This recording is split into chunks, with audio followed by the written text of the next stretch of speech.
Et yo l'équipe, ravi de vous retrouver aujourd'hui pour cette nouvelle vidéo. Au programme du jour, je vous propose de mettre en place un petit déménagement, de mettre en place un nouveau setup que vous avez sous les yeux.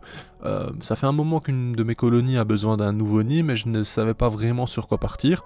En explorant un peu le site Center, je me suis rendu compte que ce type de setup existait, sachant que je n'avais jamais porté mon attention avant dessus.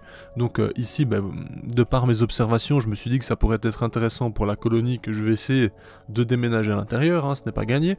Ce sont mes Camponotus bellus, vous allez le voir dans un instant, donc je leur prépare un petit peu de substrat, je vais faire un mélange assez rapide. On a des cailloux d'aquarium déjà lavés, donc au préalable, enfin bref, je vais mettre 2-3 trucs que je vais vous montrer, comme ça vous n'aurez plus à me poser la question, parce que c'est vrai que ça vous intéresse pas mal les substrats que j'utilise. On a du sable, tout simplement, du sable blanc, beige, comme ça, du désert, bref, plusieurs petits éléments qui me semblent plutôt sympas.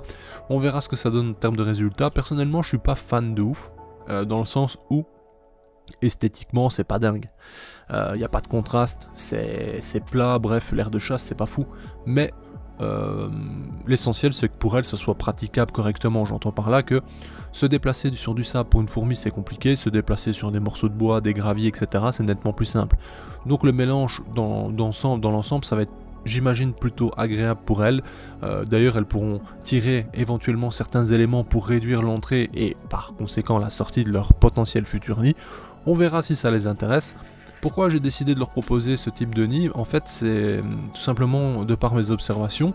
Elles ont un tube qui est totalement sec, où elles résident en majorité. Le tube humide ne les intéresse pas autant que cet espace sec, donc j'imagine que vraiment c'est quelque chose qui va leur plaire. Donc on va tester ça, tout simplement, on verra comment ça se passe.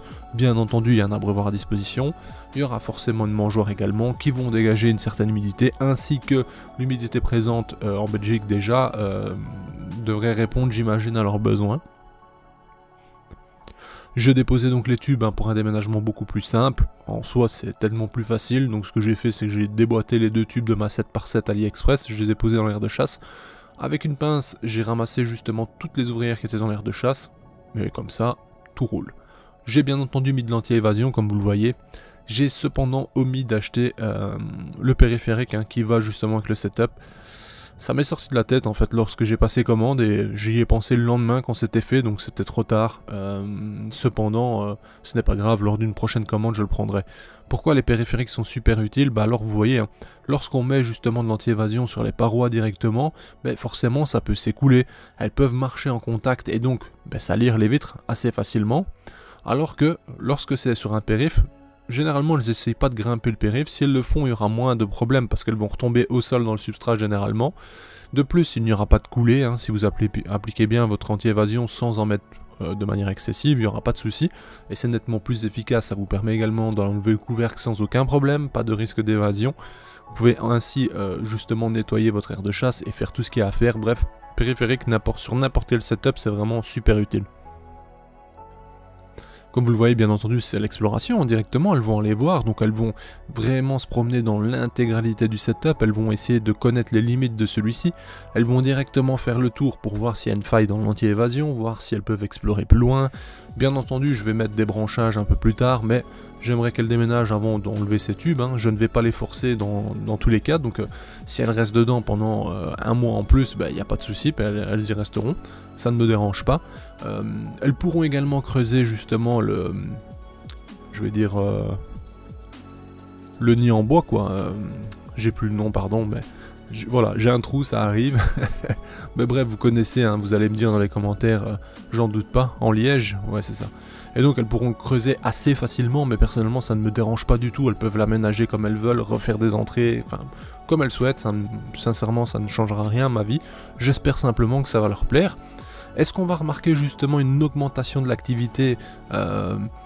C'est possible, ça se trouve c'est vraiment quelque chose qui leur plaira bien plus que ce qu'elles ont actuellement. Je n'ai pas réponse à toutes ces questions. C'est aussi pour ça que j'essaye. Dans tous les cas, j'ai un autre style de nid qui pourrait être plus humide, donc si ça ne fonctionne pas, je leur proposerai une autre solution. En attendant, il va falloir observer et leur laisser le temps surtout.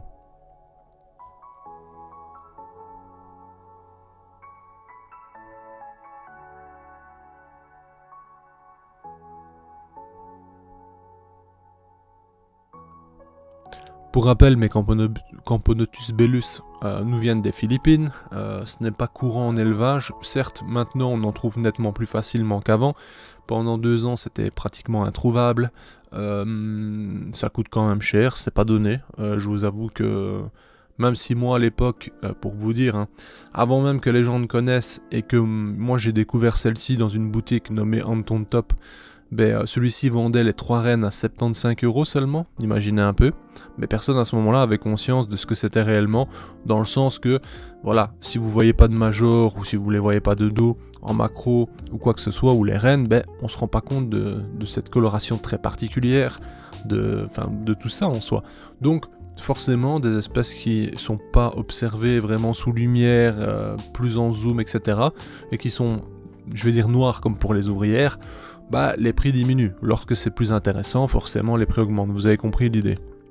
Donc tout ça pour dire, avant la hype et avant le buzz qu'a créé les vidéos, ça coûtait pas grand chose finalement. Même si c'était déjà à ce moment-là très compliqué d'en recevoir. Pour la petite info, lorsqu'Anton Top les a reçus, c'était un cadeau ajouté dans sa commande. C'est-à-dire que c'était même pas prévu. C'est le vendeur qui lui a mis ça en mode cadeau, tiens, vas-y, fais-toi plaisir, quoi. Et lui a décidé de les vendre derrière parce que, dans tous les cas, c'est son business, quoi. Vous voyez l'idée.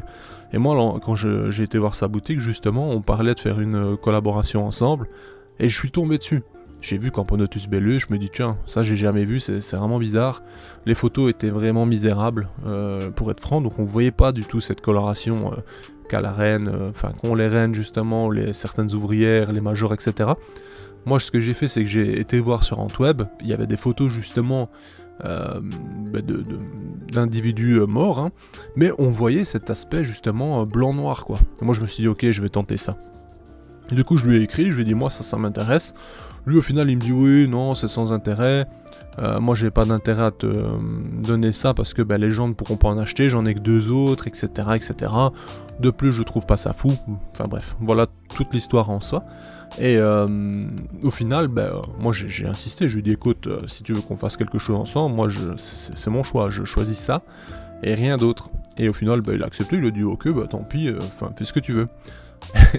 Et à peine la vidéo est sortie, les 2 autres qui étaient disponibles se sont vendus, et il y a eu des dizaines de demandes à ce sujet, et encore aujourd'hui, des fois on lui écrit pour demander quand est-ce qu'il y aura des bellus.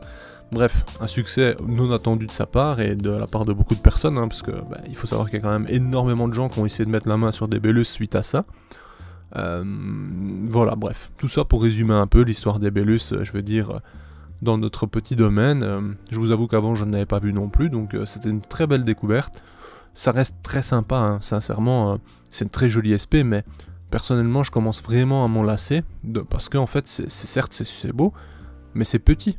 Donc au final, lorsque vous avez découvert les majors, les ci, les là, que vous avez pris plaisir d'observer votre colonie grandir, etc., à part avoir des sexués, moi je vois pas trop ce que je pourrais avoir de plus. Cependant, en observant ici, je me suis rendu compte que j'avais un major qui était né, qui était nettement plus grand que les autres.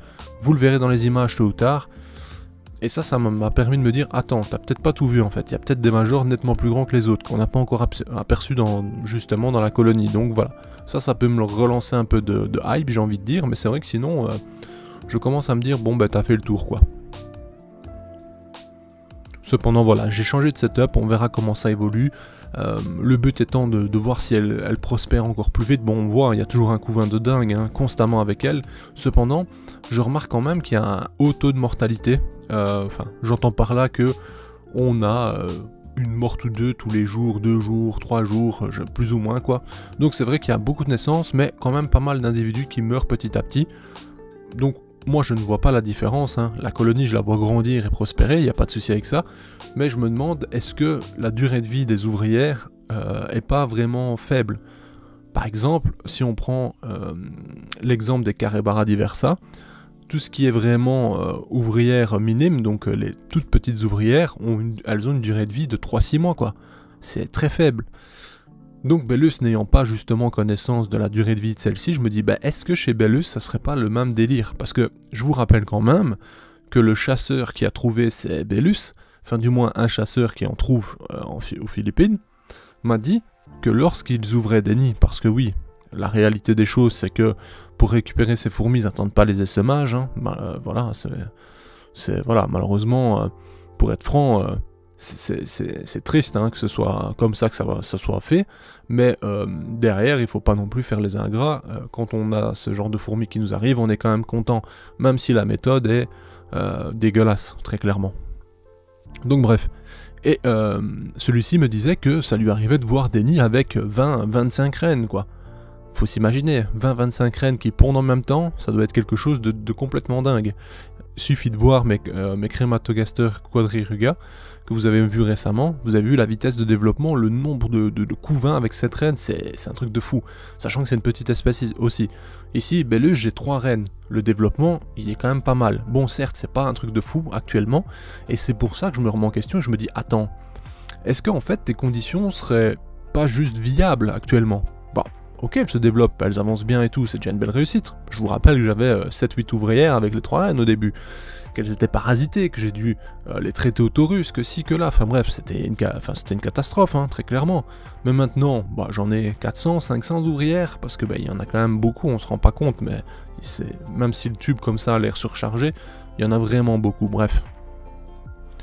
Mais est-ce que finalement, elles sont pas juste en survie? J'entends par là que bah, les conditions sont acceptables, on se développe, on avance, mais c'est pas ce qu'on préfère. Ça, c'est une supposition.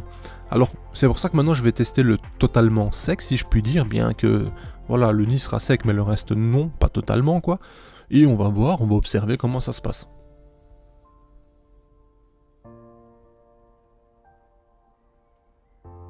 C'est ça aussi qui est bien, c'est de... Certes, il faut explorer, donc c'est un risque, entre guillemets, de perdre soit des individus, soit une reine, soit la colonie, bref. Mais c'est aussi comme ça qu'on avance. Plus tard, au moins, ceux qui commenceront l'espèce, les Bellus, ben, avec tout le contenu que j'ai déjà laissé derrière, ben, ils ont quand même pas mal de choses à récupérer. J'entends par là que l'expérience des autres peut enrichir votre propre expérience, même si tout n'est pas bon à prendre, bien entendu. Il y a beaucoup de contenu qui est disponible sur Internet, qui est catastrophique. N'ayons pas peur des mots. Et c'est pas pour autant que je ne dis pas, enfin, c'est pas pour autant que je veux dire que le mien est parfait, loin de là. Hein. Attention, j'ai fait des erreurs, il y a des choses que je fais mal, que je peux améliorer, c'est une certitude. D'ailleurs, regardez, malheureusement, on a passé sur un autre moment, mais vous veniez de voir justement le petit major qui m'interroge avec une tête bien carrée. Donc voilà. Tout ça pour dire que c'est bien, j'expérimente, j'apprends, je vois, voilà, c'est assez sympa. Vous l'avez déjà remarqué sur la chaîne, il y a quand même pas mal d'espèces délicates que j'ai eu entre les mains, où j'ai quand même, mine de rien, pas mal réussi. Donc c'est aussi ça qui me donne envie de tester des choses qui sont dites vraiment compliquées, comme dernièrement les Messor Arenarius. Certes, voilà, j'en ai réussi 2 sur 3 pour l'instant, la 3e n'est pas perdue, hein, loin de là, elle évolue, donc ben voilà, ça se trouve, je vais la réussir aussi. Mais moi, on m'avait dit, Messor Arenarius, c'est vraiment compliqué, machin et tout. Au final, je l'ai vraiment traité comme une barbarus et ça a fondé tout seul, quoi. Comme quoi, des fois, il y a des a priori où l'expérience d'une seule personne est prise pour acquise et du coup, tout le monde répète la même connerie, quoi. C'est-à-dire que, enfin, c'est pas une connerie, attention, mais peut-être que une expérience par quelqu'un va être vraiment compliquée parce qu'il n'a pas eu de chance, que la reine est peut-être pas la meilleure, etc. Et que du coup tout le monde se dit « Ah bah il a raison, s'il le dit c'est que c'est comme ça ». Et tout le monde répète, alors que ça se trouve pas du tout, quoi. Enfin bref, vous voyez où je veux en venir. Et donc c'est bien aussi d'avoir plein de gens différents qui tentent plein de choses. Comme ça on peut se rendre compte de ce qui est vraiment difficile, de ce qui est plus compliqué, de comment procéder. Et c'est comme ça qu'on avance tout simplement. Sur ce, j'espère que cette découverte du nouveau setup vous a plu. N'hésitez pas à m'envoyer de la force, vous connaissez la façon dont le faire. Hein. Je ne force à rien. Je trouve que c'est insister constamment là-dessus. Malheureusement, il faut le faire parce que c'est important, mais c'est chiant, quoi. Pour moi et pour vous, j'imagine. Donc voilà, si vous voulez le faire, vous le faites. Si pas, ce n'est pas grave. On se dit à bientôt l'équipe pour de nouvelles vidéos. Bye l'équipe.